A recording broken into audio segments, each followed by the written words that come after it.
اچھا، تو کہانی شروع ہوتی ہے حضرت یعقوب سے۔ وہ فدان میں توحید کی دعوت دے رہے تھے، ٹھیک ہے نا؟ جی۔ اور وہاں انہیں مخالفت کا سامنا کرنا پڑا۔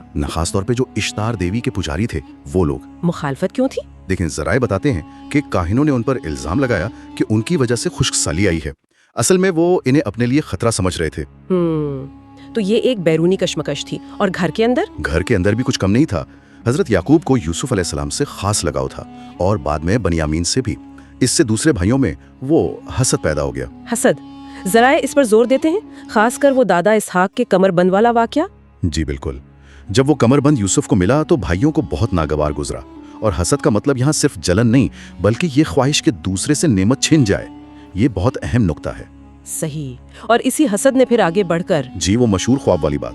یوسف نے خواب دیکھا کہ 11 ستارے ہیں، سورج ہے، چاند ہے، اور سب انہیں سجدہ کر رہے ہیں۔ حضرت یعقوب علیہ السلام نے تو منع کیا تھا کہ بھائیوں کو نہ بتانا۔ انہوں نے فوراً بھانپ لیا تھا کہ یہ بات اچھی نہیں لگے گی، لیکن خیر بات تو کھلنی تھی۔ اور پھر بھائیوں نے وہ سازش کی۔ ہاں، پہلے تو وہ قتل تک کا سوچا انہوں نے، لیکن پھر ایک بھائی نے مشورہ دیا کہ قتل نہ کرو، کنویں میں پھینک دو، کوئی قافلہ نکال لے گا۔ اوہ، یعنی یہ بھی ایک طرح کا اندرونی تضاد تھا ان میں۔ بالکل۔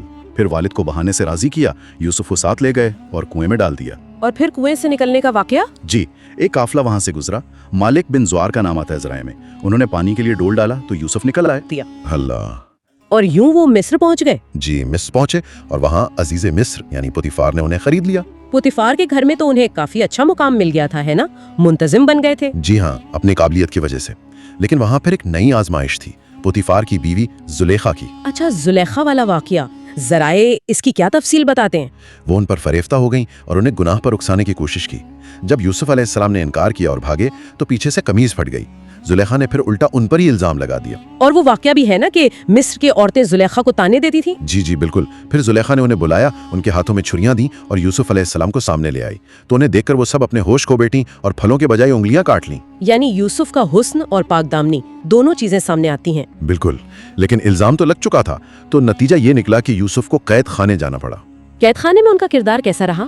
وہاں بھی وہ مایوس نہیں ہوئے، قیدیوں کی مدد کرتے، انہیں اللہ کی باتیں بتاتے اور خوابوں کی تعبیر بھی بتاتے تھے۔ جیسے وہ بادشاہ کے ساقی اور نانبائی والے خواب؟ ان کی تعبیر بتائی جو بالکل ویسی ہی نکلی۔ اور پھر کئی سال بعد فرعون کا خواب؟ ہاں، کئی سال گزر گئے۔ فرعون، جس کا نام ذرائع امن ہوتے سوم بتاتے ہیں، اس نے خواب دیکھا، 7 موٹی گائیں، 7 دبلی گائیں، اور وہ بالیوں والا خواب۔ دربار والے تو تعبیر نہیں بتا سکے؟ کوئی نہیں بتا سکا۔ تب وہ ساقی جسے یوسف نے تعبیر بتائی تھی اسے یاد آیا۔ اچھا؟ اس نے بادشاہ کو بتایا۔ یوسف کو بلایا نہیں گیا، وہ قید خانے میں ہی تھے۔ وہیں سے انہوں نے تعبیر بتائی کہ 7 سال خوشحالی ہوگی، پھر 7 سال سخت قحط پڑے گا۔ اور صرف تعبیر نہیں بتائی، حل بھی بتایا؟ بالکل، پورا منصوبہ بتایا کہ غلہ کیسے جمع کرنا ہے اور قحط میں کیسے تقسیم کرنا ہے۔ ہوگا اتنا کہ انہیں فوراً رہا کیا اور عزیز مصر یعنی وزیر خزانہ بنا دیا، سارے اختیارات دے دیے۔ قید سے اقتدار کا سفر۔ اور پھر قحط پڑا جیسا یوسف نے بتایا تھا۔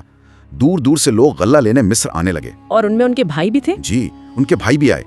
یوسف نے انہیں فوراً پہچان لیا، لیکن خود کو ظاہر نہیں کیا۔ انہوں نے فوراً معاف نہیں کیا؟ نہیں، ذرائع بتاتے ہیں کہ انہوں نے ایک حکمت عملی اپنائی، انہیں آزمایا۔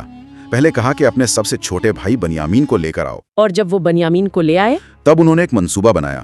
بنیامین کے سامان میں شاہی پیالہ رکھوا دیا اور پھر چوری کا الزام لگا کر اسے روک لیا۔ بھائیوں پر تو قیامت گزر گئی ہوگی۔ بہت پریشان ہوئے۔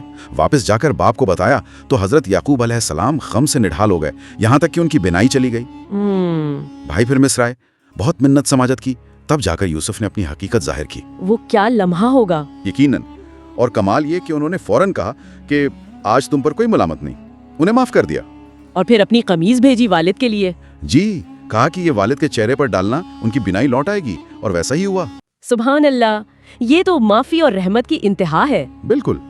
پھر سارا خاندان مصر آ گیا، یوسف علیہ السلام سے ملاقات ہوئی اور وہ خواب پورا ہوا جو بچپن میں دیکھا تھا۔ ستارے، سورج اور چاند والا۔